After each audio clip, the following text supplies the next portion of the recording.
in a book on animals in the Middle Ages. You find legendary creatures right next to real creatures. And it's not that people in the Middle Ages didn't know there was a difference, it's that they didn't really care. So I think that the Middle Ages in this way can help us think about our own overinvestment in the categories of truth and falsehood and think about what we might lose by reducing experiences to one or the other.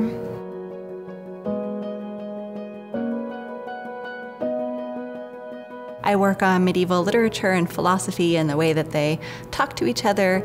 I'm writing a book called Medieval Marvels and Fictions that studies marvels, which are things like the evil eye or herbs that have weird medicinal properties, anything that resists explanation. Think of someone like Roger Bacon, who says you can extend your life by a great deal if you eat the flesh of a dragon. It might lead us to think that Roger Bacon doesn't deserve to be considered a smart philosopher. He isn't saying that dragons are real, but he's saying if they are, these are the properties that are attributed to them, and maybe they could perform this amazing thing. He wants to, at least if it's possible, explain how it might be possible.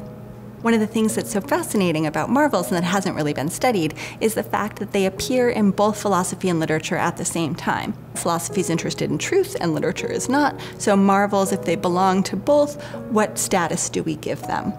We have this post-Enlightenment expectation that pretty much everything belongs to one of those two categories. We don't, as a society, talk that much about something that falls into neither camp. So marvels, as unlikely possibilities, are, at least in my book, much like fictions themselves. So they're not false, but they might be, and there's no real investment on the part of authors to say that they're true.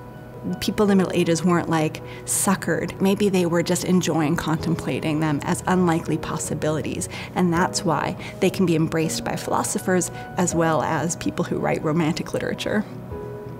The resources at the University of Notre Dame are plentiful. The Medieval Institute manuscript and facsimile resources make this one of the very best places in the country to study the Middle Ages. Having really serious, sophisticated scholars who are at the very top of their field brings an energy to the discipline across the university to be able to work with the people who are really determining the direction of the field.